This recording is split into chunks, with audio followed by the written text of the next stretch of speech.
Award season is in full swing, people. The Oscars are just around the corner, and we are still reeling over the immensely difficult choices we had this year. Could Parasite be the first to take Best Picture and International Feature? Could The Hangover guy take home Best Director? Can we finally get a nomination for Eddie Murphy? Is it too late to get him a Best Lead Actor nom? Whatever questions you may have, we are here to answer them. Hello, everyone. My name is Mark Ellis, and this is the official Oscar ballot for 2020 vid here at Rotten Tomatoes. So many questions that we will hopefully answer for you so then you can make your predictions, and maybe somebody out there can go with the perfect Oscar ballot, 24 for 24.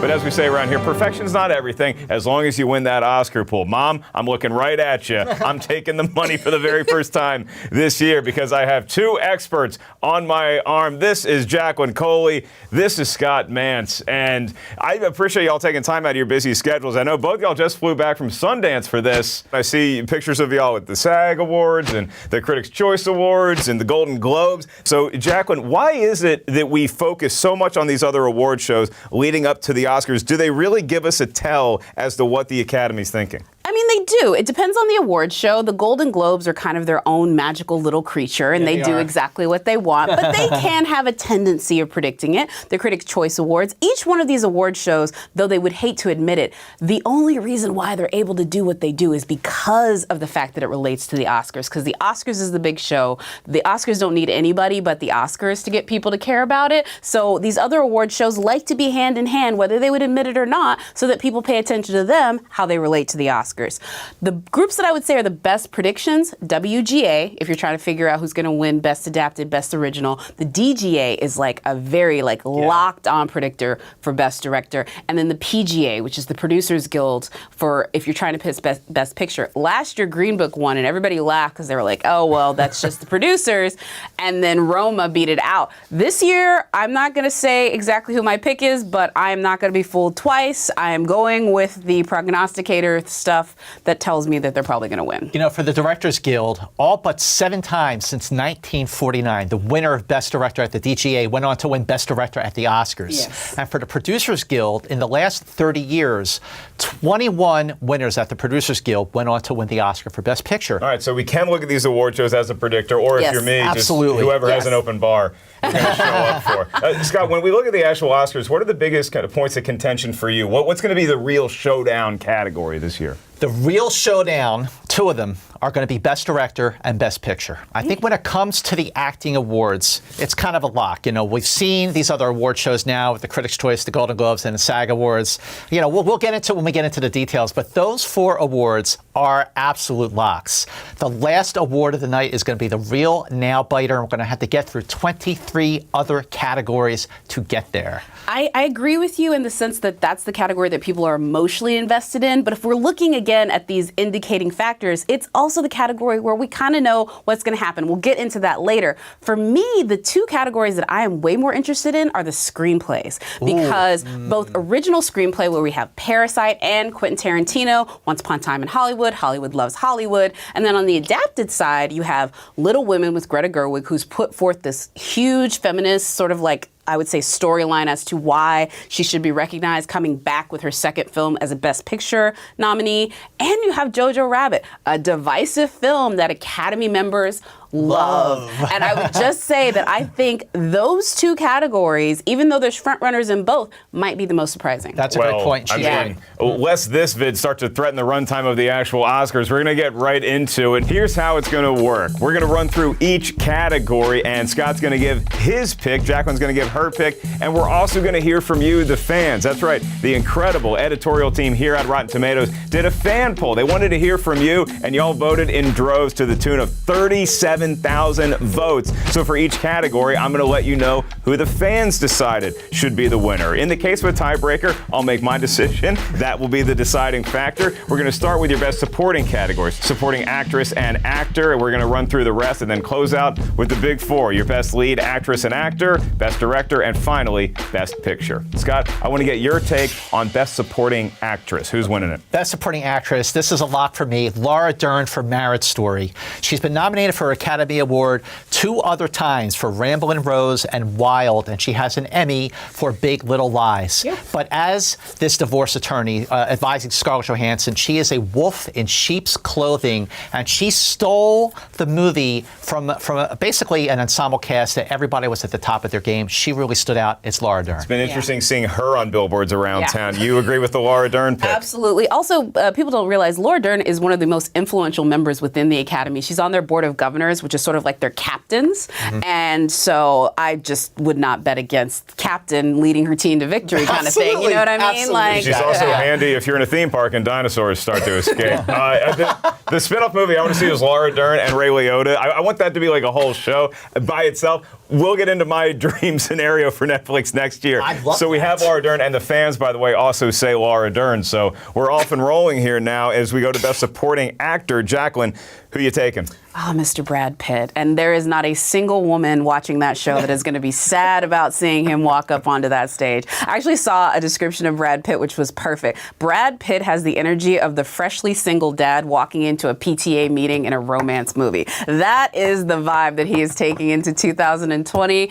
That is why he's going to walk home with his second Oscar, his first for acting. And really, I think Once Upon a Time in Hollywood is going to pick up, I think, at least 3 Oscars. And I say his is going to be the first one of the night, and everyone's going to be really happy to hear that speech. I'm predicting 2 awards for Once Upon a Time. We'll get into those. Yeah. But listen, as Cliff Booth in Once Upon a Time in Hollywood, a man who may or may not have intended to kill his wife, that's a very big a conversational piece right there. But this is sort of like the role he was born to play. He just exudes coolness. Yep. He's at the top of his game. And like you mentioned, like Jacqueline mentioned, he already does have an Academy Award, but for producing 12 Years a Slave. Yeah. This is his year. Yeah, my Brad Pitt workout plan is taking a cheat day today because I'm having a glass of champagne, and maybe this isn't my first. The fans also said Brad Pitt, so everybody's in agreement. This is a nice, very congenial vid so far, but now we get into the screenplays. And Scott, Jacqueline foretold that there might be some sort of controversy or debate when it comes to screenplay. So for original screenplay, let me get your take first, and then I'll go to Jacqueline. Who do you have? Okay, for original screenplay, I am picking Parasite,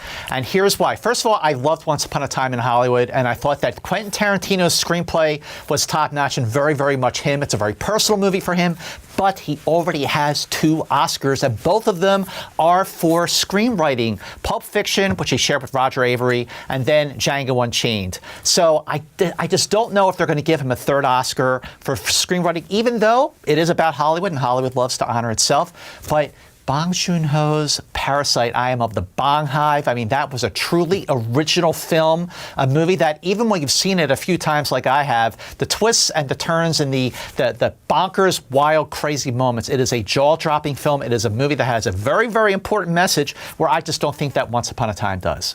And your take? I'm going to do a little remembrance. When we sat at this table last year, and we said that Roma was going to win for Best Original Screenplay, and Green Book won. And the reason why Green Book won is it hit those Oscar voters where they live. This movie, Once Upon a Time in Hollywood, also hits them where they live. There are people who want to see Quentin get that 3rd because that puts him in the class of Woody Allen as the only 2 guys that have won 3 Best Original Screenplay Oscars. So it's a historic moment. He's only got 1 more left in the chamber, if you believe what he has to say about his filmography. Nice film. And nice film. look, you're right. Bong is a star every single room he walks into. So's Quentin Tarantino. And I am actually predicting that Quentin will, if he wins the WGA this Saturday, it's over, which I think he probably will. And I'm not going to lie to you. I think that Parasite is this pretty shiny object that everybody loves this year. But when they sit down to vote, they're going to vote with their heart, and that movie doesn't hit them in the heart that way. But Jacqueline, here's the thing. So when we're talking about Best Original Screenplay, and when we get into the other awards at the top that we're going to get into where Parasite and Once Upon a Time are also nominated, you brought up Green Book, and I'm glad you did, because I know I liked the film more than you did, and it did win Screenplay, and it did win Best Picture, but there was a whole lot of backlash to that movie winning, especially Best Picture. Yeah. So I feel like because the Academy has doubled its size over the last few years, going from like 4,000 to almost 9,000, maybe even over 9,000, and there's more diversity, there's more gender balance, they are younger, I think this is a chance for them to say, wait a minute, okay, hang on, let's really make a difference here for a movie that deserves to win. And that's why I think that Parasite will prevail in this category and others. I agree with you. Counterpoint. Quentin Tarantino is one of the most known international directors, and of the diversity that they've added in those 9,000 members they have, most of them are international. All right. I'm going to have to call it now, and I'm going to say the fans voted with Scott. They said Parasite. Yes. And so taking all these arguments, and it's nice to know that the Academy is a huge Dragon Ball Z fan. Its power is now over 9,000. I am also going to go with Parasite. I'm the deciding vote when there is the tiebreakers. I'm going to say Parasite. I'm going to lead towards Mance on this one. And now we move on to adapted screenplay. So, Jacqueline, I will give you the opening salvo for this category. This is definitely going to be the same type of situation. Greta Gerwig is immensely popular. Little Women is one of the few films this year does not center on any completely male story from a male point of view. It has a female protagonist.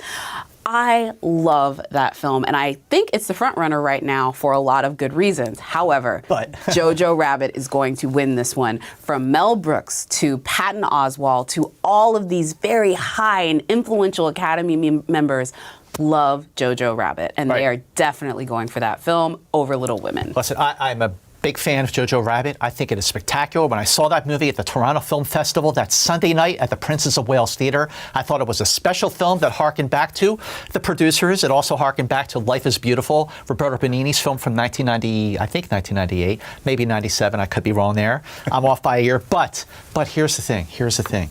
Greta Gerwig did not get nominated for Best Director. She should have. No women got nominated for Best Director. And I feel like the fact that she didn't get nominated for Best Director, I feel like a lot of people in the Academy, a lot of women in the Academy will show their support for a female writer, director, and push this film for adapted screenplay. Plus the fact that it deserves to win because this is a Little Women for a generation. It is very current. It feels very radical and timely for today, even though it takes place, more than 100 years ago. I thought it's a terrific film, and I'm going with Greta. So all things equal, it's maybe that makeup call that you think pushes Little Women over the top. The fans voted for Joker for Best Adapted Screenplay. So who knows where this category is going to go? Jacqueline won the argument for me, so I am going to side with her and push that into our ballot and say that Jojo Rabbit is going to win Best Adapted. And y'all are tied at 1 for my fan vote. It's going to shock the world, y'all. I'm just saying. You're right. You're absolutely right that we don't have to wait till the top of the show. The screenplay categories will also be some fireworks. Yeah. Well, this one should go quickly as we move on to animated feature. I have a feeling everybody is on the Forky train here. Yeah. No. Toy Story 4? No. And here's why. I thought about it. And, my heart says Toy Story 4 because I love the film. And after the first 3 movies kept getting better and better, Toy Story 3 won the Oscar for Best Animated Feature for 2010. It was also nominated for the big one, Best Picture.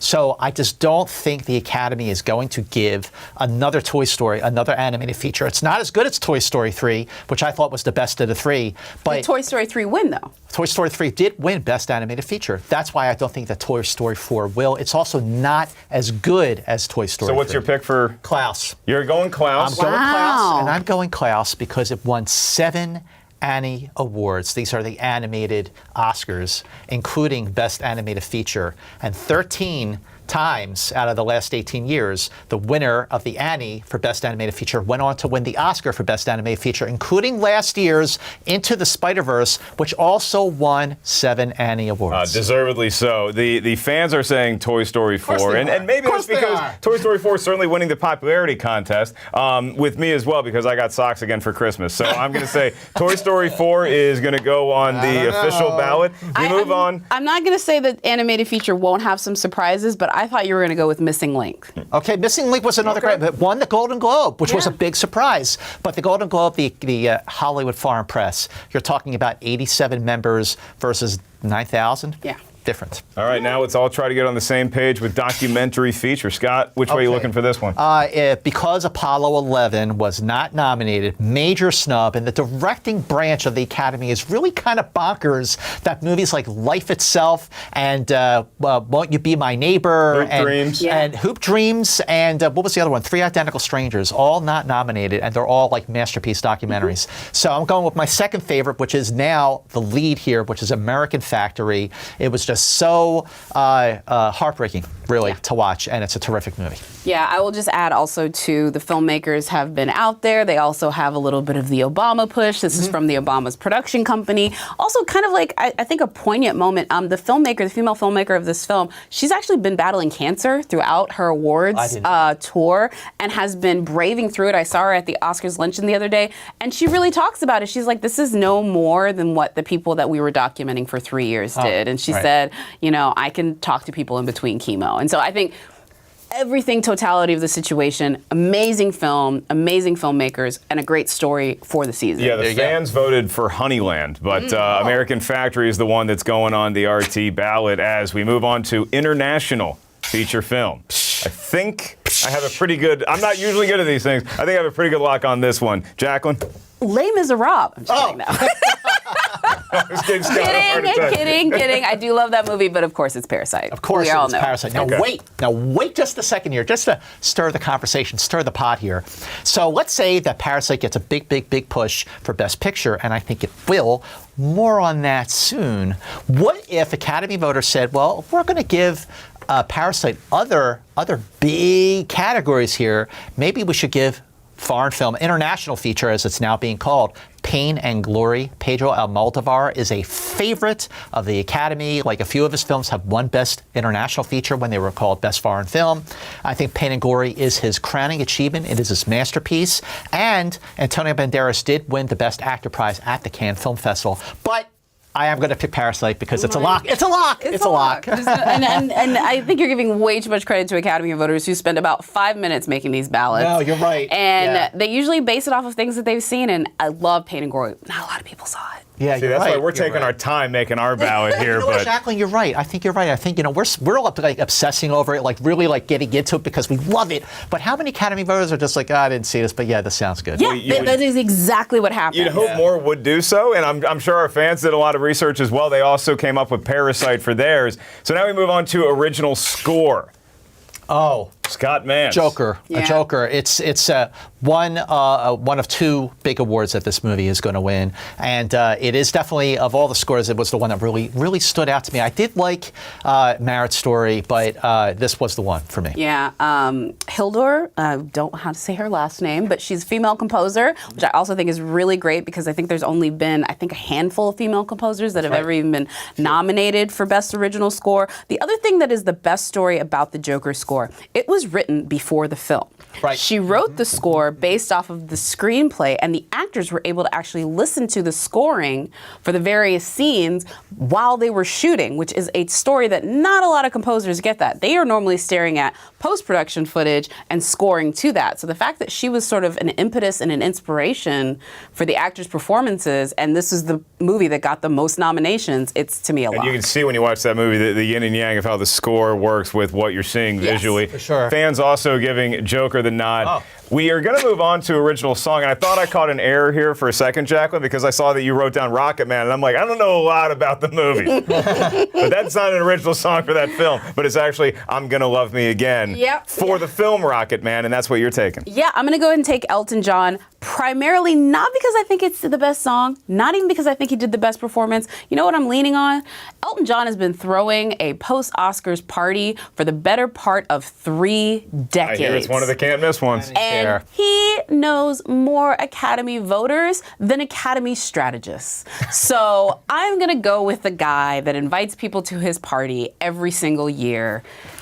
Okay, I actually had something different for Best Original Song. I went with Stand Up by Cynthia Erivo for Harriet, and I felt like, it's a movie that it's an essential film, and it is a song for a film that is timeless, and definitely, I just think it's an important movie, and I just think that there was certainly not nearly enough diversity in the nominations across all the categories, and here's a song that is worthy in its own right, but because there should be, I feel like there might be more of a push for diversity for the winners, that could give Cynthia Erivo and Harriet and Stand Up the edge. It's a heck of an argument you make, but Elton John's part, I've been reading about this thing since I was old enough to read about the Oscars.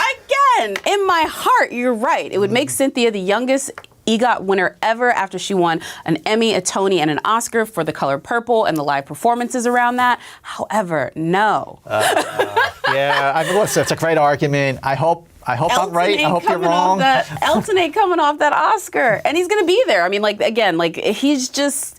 I think honestly, his comments on the Lion King song is the reason why it didn't even make it past the shortlist. He's a very influential Academy voter. For sure. He's not a bad singer-songwriter either. So yeah, exactly. The fans voted for Rocket Man as well, so I'm going to go with that, break that tie, and we move on to the sound mixing and editing categories. We'll start with sound editing, actually. Jacqueline, I drove a Ford Fusion here. Does that bode well for this category? I don't know, because I don't know if they want to make those comparisons, but Ford versus Ferrari is going to do it. Meet some people at the light. So Ford versus Ferrari. Ford versus Ferrari. That film definitely puts you in the driver's seat. A lot of it has to do with the sound mixing and the editing. Spoiler alert, that's my pick for both. And it was also the win at the Sound Awards. There's 2 separate Sound Awards, and it won both. Yeah, Scott, I think I had the pleasure of seeing you and being in your company at the premiere, and we were just blown away by what we heard. Okay, first of all, Ford versus Ferrari is a movie that should have been nominated for a whole lot more than it actually was. It was nominated for 4 Academy Awards, including Best Picture, and is a movie that everyone loves. It has made more than $230 million worldwide, $130 million domestic, and it is not a superhero movie. It's not a Star Wars movie. It's not a sequel, not a prequel, not a reboot, not based on a book, but it is based on a true story, an American underdog story, and it's a sensational film. It's a fantastic film. But yes, the strength here, like you, Jacqueline, in sound mixing and sound editing, puts you in the driver's seat. The last 30, 40 minutes of that movie were so visceral, and you do not need to be an auto racing fan to love this film. And it is so visceral and it is not just because of the editing, but because of the sound. It does help if you were born near Rockingham in North Carolina. So fans actually taking 1917 for this category, but we're sticking with Ford versus Ferrari. Then as we get into sound mixing, Jacqueline and Scott also mentioned that they voted for Ford versus Ferrari as well. Fans, once again, going 1917. So you really can't go wrong either way as far as sound or the overall quality of the movie, but Ford versus Ferrari is what we're going to have on our ballot. So we go to makeup, hairstyling, and I can't think of a better expert for that than myself, but I will defer to Jacqueline on makeup and hairstyling. Who's taking the prize? This one's actually been a slam dunk, honestly, since the first trailer when Charlize Theron walked out of those elevator doors eerily looking like Megyn Kelly, just the same way that Gary Oldman did when he transformed into Winston Churchill. And the team behind that transformation is nominated again for Bombshell. It's taken it home. This is one of those locks that's been a lock for me for a while. Absolutely. And yeah, The Darkest Hour, the team, Kazuhiro, won the Academy Award for that film. And the thing about Bombshell is that the overabundance of the makeup when you're having Roger Ailes, but the makeup for Charlize Theron as Megyn Kelly is so subtle. Yeah. It's so much more understated. And in some ways that makes it harder than just burying John Lithgow under all that makeup. Yep. And you're right. I remember when I saw the trailer for Bombshell for the first time when it dropped online, I went, oh my God. Like you're done. That oh my God moment is what's going to make this movie win. All those Best performances under the makeup, pretty impressive too. Bombshell. Fans going against y'all once again, there you went with Joker for makeup, hairstyle, which I can understand, and it's also the popularity of Joker and Bombshell that maybe not as many people have been able to catch that one yet. The face painted Joker is so much more intricate. But I mean, when you look at Charlize Theron and then you look at Megyn Kelly, like I really thought it was Megyn Kelly. Yeah, it's eerie. Standing next to Nicole Kidman and Margot Robbie. Megyn Kelly's kids thought it was Megyn Kelly, okay? When you're fooling the children of the subject, this is pretty remarkable. It's a pretty good litmus test and probably deserving of a tiny gold guy. We move on to costume design. So, Scott, who's taking home the Oscar for that category? I'm going with Little Women here, just because the Academy they just love period pieces, and this is a period piece and a half. Yeah. I agree with you on Little Women. It is my pick as of today, but as a spoiler, and one that I don't think should be overlooked, is Jojo Rabbit.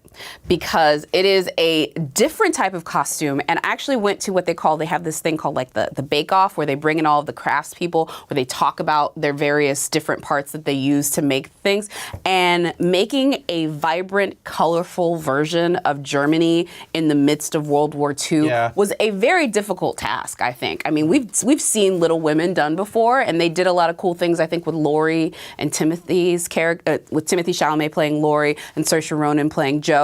But don't be surprised if Jojo Rabbit comes out. I agree. I was actually torn between the two of them, but again, I'm just going for like the concentrated push here for Greta Gerwig because she was snubbed for Best Director. Well, it's good news for Little Women, and it's good news for us here too, because the fans are once again in agreement, and all is well. They also voted for Little Women. As we progress here, cinematography, and this is one where even if I had not seen the certain film that I think y'all are going to vote for, I would want it to win anyway because I'd be voting with my heart, Scott. Okay, cinematography, I mean, look, Roger Deakins, he already has an Academy Award that he just won 2 years ago. Overdue, big time for Blade Runner 2049. But then you see 1917 and you go, wow, he just topped himself. Yeah. So for that reason alone, Roger Deakins takes home his second Academy Award. Yeah. Again, well-deserved. Very much so. No argument there. And the nicest guy. Yep, super nice guy. Like the most humble guy. You go up to him and you say, oh my God, you and the Coen brothers, this is amazing. And he's like, oh, you know, it's just lights. Yep, he's just like, let's get to work. Fun fact for everyone at home, if you ever have the chance to be with Jacqueline or Scott at one of these award shows, do not leave their side. You're going to meet a lot of interesting people. Fans also signing up for 1917.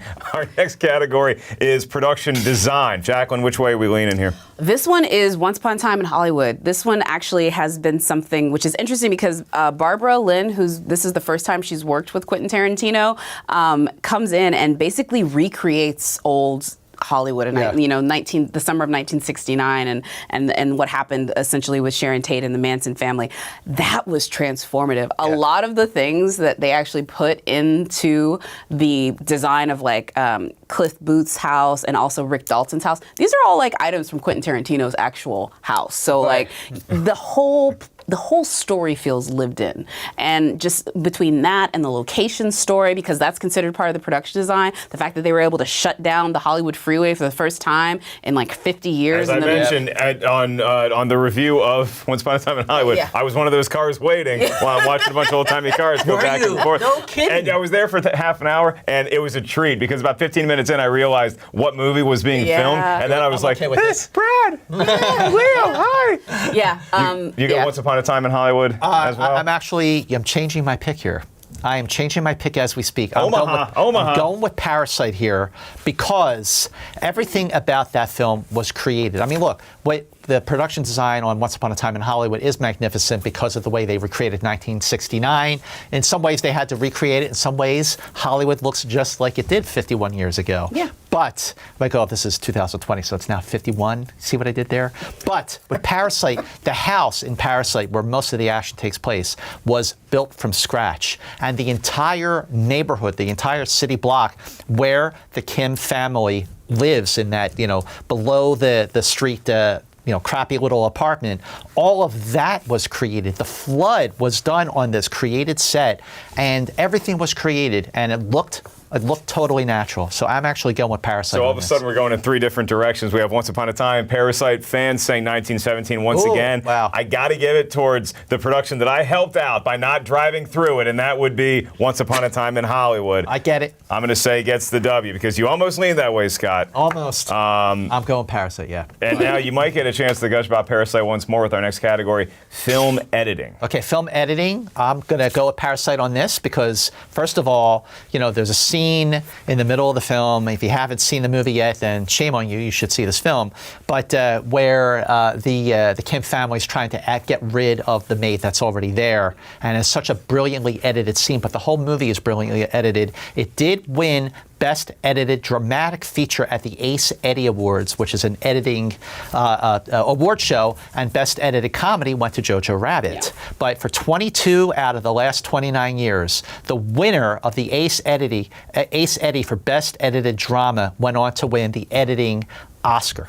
Jacqueline, are we going to make it 23 for 30? Yeah, no, definitely Parasite for me as well. And it is that scene in particular. And also, if you look at the linear story, Parasite's a bit of a longer movie. And a lot of times what ends up happening with best editing is it's the most editing. That's the reason why The Irishman was a front runner for this in a lot of people's estimation because of, again, when you're cutting a 3-hour movie, That's obviously a lot to work. Yeah, 3.5 hour movie. That's a lot to work with. But Parasite not only shows, again, it's a lot of editing, but it's very clever. It's very smart. A lot of editing, a lot of billable hours apparently, and the fans are also going with Parasite. So everybody's in agreement. Put Parasite on the docket. Moving on, we go to the visual effects category. There's a lot of movies that had a lot of stuff that made me believe what I'm seeing on screen is real. So Jacqueline, what was the most real to you? I know this is like one of those ones that's probably going to get me beat up for it because it is the least like effectsy movie that people realize, but 1917 is my pick for this. And there's a reason for 1917. The side-by-side comparisons of 1917 are astounding because you are very rarely able to tell what they made into CGI. No offense, when you see Thanos, you know that it's not really there. Is he not real? It is vivid, it is colorful, it is lifelike, of course, but you can tell it's still CGI.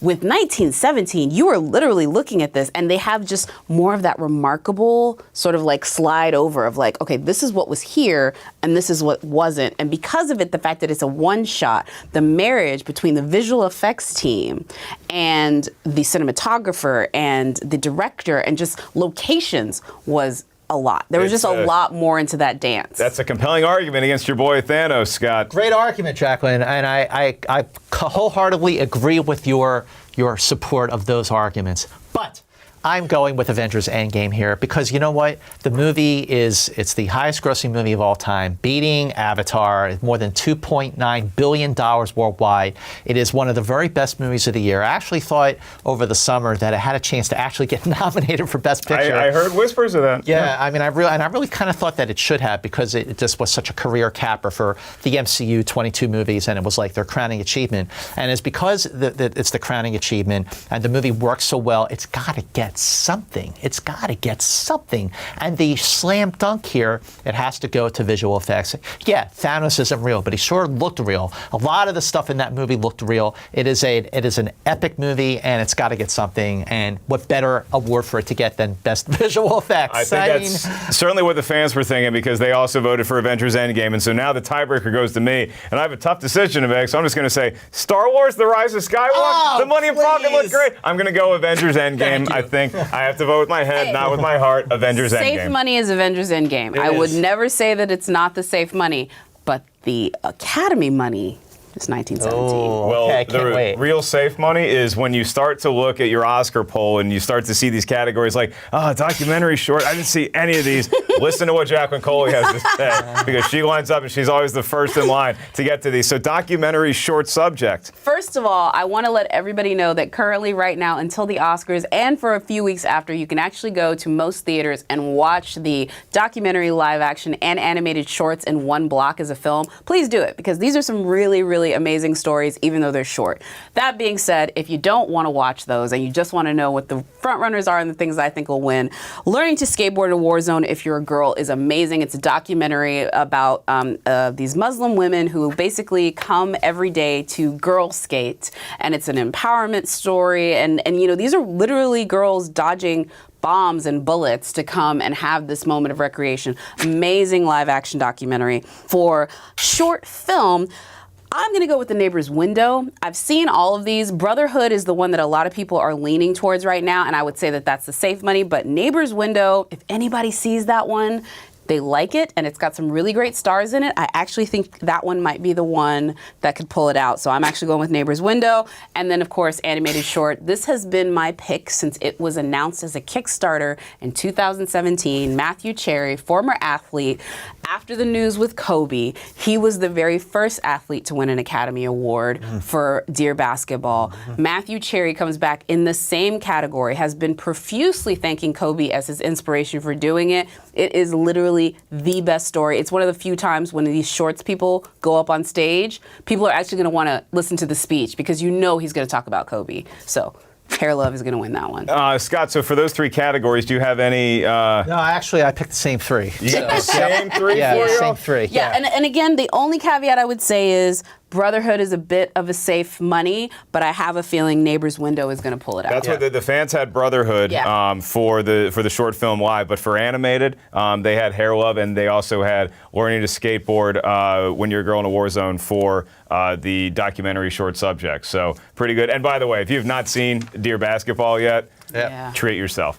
Wow. It's great. Awesome. We move on to the top 4. Here we go. This is why we show up for these things. It's those big awards. It's as prestigious. It's the speeches. You got to play these people off with the music because they're thanking so many people because they have so many agents. It's the lead actors. It's the best director. And it's the best picture of the year. So starting with the best actor in a leading role, Jacqueline Coley, the floor is yours. Joaquin Phoenix is winning. It is the easiest decision I've ever had to make as far as a lead actor. Wow. Literally everything is pointing to him winning.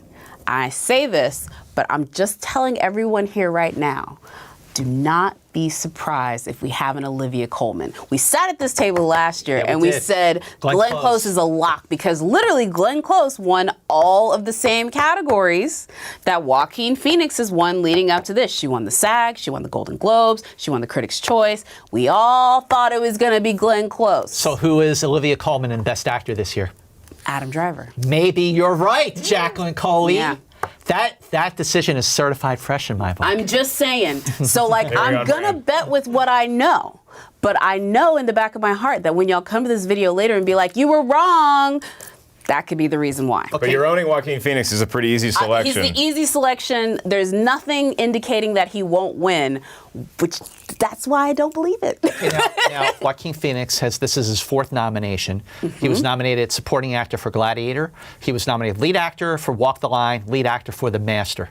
So you could say that he's overdue. And while Joker, which made over $1 billion worldwide, is a divisive film, there's no question that Joaquin Phoenix gave a superb, tour de force performance. Yes. But the movie still has some of its detractors. Yeah. And if enough of them are in the acting branch of the Academy, I agree with you, Adam Driver takes it because let's face it, Marriage Story, which is a story of divorce, is something that a lot of Academy voters can relate to. Let's be honest. So if there is going to be an upset in any of the 4 acting categories, and it could happen, you know what, I kind of hope it does because it does make it for a more exciting night. Makes it more interesting. I think that this is the category, but I'm going with Jacqueline on here.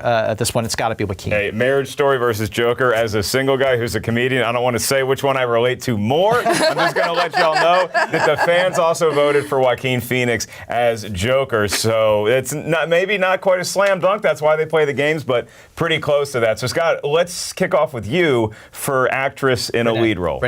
Renee Zellweger. First of all, when I saw Judy at the Telluride Film Festival on August 31st at 6:30 p.m., the first night, it was the Friday night, right then and there, I said, this is the performance of a lifetime. This is an actress who already has a supporting actress Oscar for 2003's Cold Mountain. But, she stepped away from the limelight for about 6 or 7 years. And not everybody loves that win. Well, that's right. Yeah, for Cold Mountain, yeah. But she should have won for, Chicago. Yes, it's true, yes. But, it was just the way she humanized an iconic figure. She does her own singing, her own dancing. She sings live. It is not dubbed. And it is such a heartbreaking movie. It does not go, it doesn't go, I thought it was going to get manipulative and over the top and melodramatic. It does not do those things. It is the performance of a lifetime. The Academy just went over the rainbow, and I think that the Renee will have them at hello. It's an important point. It's a great reference, Jacqueline, because again, I think one of the things with this Oscar campaign for Renee Zellweger is that she did do her own performances as Judy Garland. Yeah, I think it's not only the fact that she sang and danced, but also she has a story, because this is the thing. Hollywood voters, they don't always see the movie, but they always remember the story. The story behind Judy is some of the same, I would say, trials and tribulations that Judy Garland went through as far as being beat up by the press, being sort of attacked in ways that she really didn't have that much control over. That is the same thing that kind of happened with Renee Zellweger. And so she really related to it. She's very open about the time in her life when she stepped away from acting and the reasons why she did it. And she said, she wanted to give Julie her moment as a way of also taking back her own. And I think it's a really smart play for her to be honest about that. And she's been on the awards circuit, just being her lovely, Texan, endearing self. Charming. That is all you really need for her to waltz into this here's win. a spicy hot take then, because the fans voted for Scarlett Johansson. Any chance Scarlett Johansson is up on that stage. I mean, statistically, she's got a 20% chance. Yes, Where did you get that statistic? This is 1 in 5. 1 in 5. What? Well, Wow. there you go. It's also one of the reasons to tune into the Oscars, in my opinion, is to see if Renee Zellweger is fortunate enough to win, what that speech is like. So I think that's going to be a pretty emotional one. So we have 2 categories left, and I still have a full glass of champagne. So while I take care of that, I'm going to ask Jacqueline Coley for Best Director. Who are you taking? Yeah, I'm like the only one sipping here, which I just want everyone to know. I did this out of love for champagne. I'm going to go with Sam Mendes because that's what the world says based on what he's won. He won the DGA. He won the Golden Globe. He won the Best Directing prize of the Critics' Choice, even though it was a tie, but he still won. So, yeah, it's Sam Mendes. And I know that breaks the Bong Hive's heart. It breaks mine, too, because I do think, if I was being really honest, I think Parasite's the better movie. But this is the Academy. They're going to vote for 1917. It hits them right in the feels. Sam's winning. A member of the Bong Hive, self-proclaimed, is Scott Vance. Massive, huge member. I have a Bong Hive in my apartment. Okay, this movie is a masterpiece film. It did win the Palme d'Or at the Cannes Film Festival, and if it goes on to win the Oscar for Best Picture, which we'll get to in a second, it will be the first time since Marty in 1954 that I know you would think that happened a lot. No. That the best prize at Cannes would win the Oscar, but it's only happened.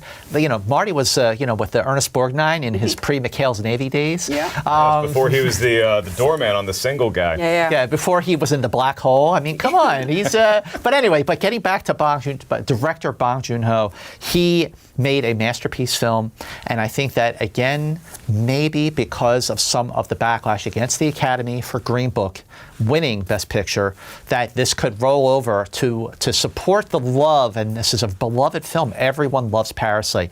I've actually heard people say, and I agree, that, 1917, the technique is great with the seemingly one shot and everything, but emotionally, it didn't stay with me after the movie was over, where Parasite did, and I couldn't wait to see Parasite again.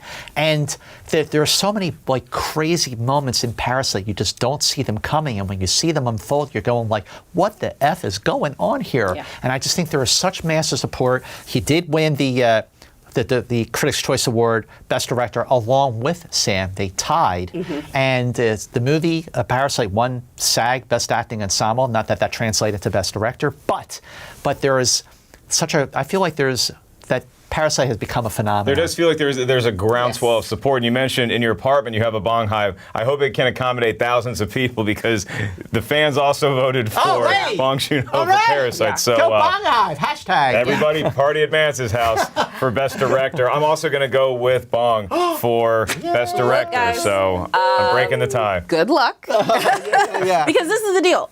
I agree with you. Voting for your heart says Bong Joon-ho, and I think in the grand scheme of things, it's the better directing performance. But who won last year? You know what I mean? Like, you really have to look at the indicative factors, and it's who won the DGA and who won this. And I think it has a much better shot at Best Picture than it does Best Directing. I'm glad you brought up last year. Roma went very far last year. Yeah. Roma won 3 Academy Awards: Best Foreign Film, Cinematography, Best Director for Alfonso Cuarón. That movie went very, very, very far. It did not win Best Picture. That, of course, went to Green Book. But if Roma, just hear me out for a second. If Roma can go as far as it did, then Parasite needs to go further, because it is a better film. Yeah, but Roma was going up against Green Book. This is not the same as Parasite going up against 1917 and Once Upon a Time in Hollywood. It seems like y'all are such good panelists. You actually transitioned into Best Picture before I was able to. So this is let's move it to Best Picture, and let's have this conversation, because it seems like it is going to come down to 1917 versus Parasite. I think those are the two movies. It's weird how Once Upon a Time just kind of fell away here. I mean, and look, because of the preferential voting system, Once Upon a Time still has a very, very, very, very strong chance. I do still think it's a 3-person race with Once Upon a Time being in there. And I love Once Upon a Time in Hollywood. I really, really do. And it's actually a film that I've seen a few times, 4 times. Each time I see it, I love it more and more. It does get better the second time you see it. It gets better the second time you see it. And it takes a certain kind of movie and a certain kind of director to make a film that gets better the more often you see it. Thing with 1917 is this. In 2014, a movie that had a seemingly one-shot sort of thing won the Oscar for Best Picture and Best Director. That movie was Birdman, which won over Boyhood, which I thought Boyhood was the better movie. And the more emotionally resonant movie. Yes, it was. But that's why, you know what? Did we just kind of give a Best Picture Oscar to 1917? Here's the other thing. Let's say a lot of people pick 1917 for their number one, but more people pick Parasite as their second favorite movie because of the preferential voting system. If a whole lot of people pick Parasite as their second favorite movie of the year, Parasite wins Best Picture. Parasite is the spoiler. I'm going with 1917. I know you're going with Parasite. Right now, I will tell you this. Tell me. If either one of these scenarios play out, I don't think anyone is going to be particularly sad about it because they're both brilliant films. I agree. Yeah. I completely agree. Look, if 1917 wins, I'll perfectly happy. I mean, I won't be happy because I'm on camera talking about Parasite. so that's embarrassing, and that's an awkward moment. But first of all, talking with you about this is thrilling because you've made so many great arguments on the films that we did differ on that it makes me second guess a lot of my picks. But I'm not going to do it now because I've already said it. But for Best Picture, you also have the fan vote on your side too. Well, that's true. They all voted for Parasite once again. I will tell you this: between now and Sunday, when the Oscars come out, don't be mad when I post on Twitter a different thing. I might go with Parasite because you're right. The preferential ballot is a huge factor. The international factor is a huge factor. And when you have people like Brad Pitt and Leonardo DiCaprio, who are literally nominated and in one of the other Best Picture nominated films, raving about Parasite, it's something to take note of. You really do have to. And you're right, it is a film that is loved. I would say it's like this. It's The Revenant versus Spotlight. It's La La Land versus Moonlight. It would be David defeating Goliath, 1917 being the Goliath. And you're sticking with Goliath. I'm sticking with Goliath. But David's got more than a puncher's chance. I knew y'all were going to do this to me. I knew y'all were going to split on Best Picture, the most important one, and I have to be the tiebreaker. Make the decision, mister. I am going to take the one that involves a year, 1917. I figure Mr. Movie Release Date of all people would vote for a movie that's title of the year. I'm going with 1917 for it. I am so appreciative that I have a front row seat to y'all's expert knowledge in the world of the Oscars. And there you have it. The Rotten Tomatoes Oscar ballot for the 2020 ceremony has been unleashed upon you. And whether you decide to actually go with these picks or go somewhere else, we hope that this vid, if nothing else, enlightened you as you go on your path to either select with us or make the wrong decisions and go against us. If you guys want to download the ballot yourself, you can go to RottenTomatoes.com right now, or just check out the link in this video's description. Make sure you subscribe right here to Rotten Tomatoes. And while you're on this page, go ahead and comment. Let us know which ones do you think are locks? What is that one that you think is going to be the dark horse? Who's pulling the big upset? And what are you going to do with all of that Oscar pool money once you win it? You buying yourself a Tesla? You send your kids to private school? Let us know. I know what we're going to do with it. Buy another bottle of champagne. Yeah. For Scott Mance and Jacqueline Coley. Cheers. Hit that popper. Oh, we have a Give popper. it a toast. We have a popper. We got everything here. You know what? I get one too. Yes! Now we can Happy cheers. Oscars, ladies and gentlemen. Yay!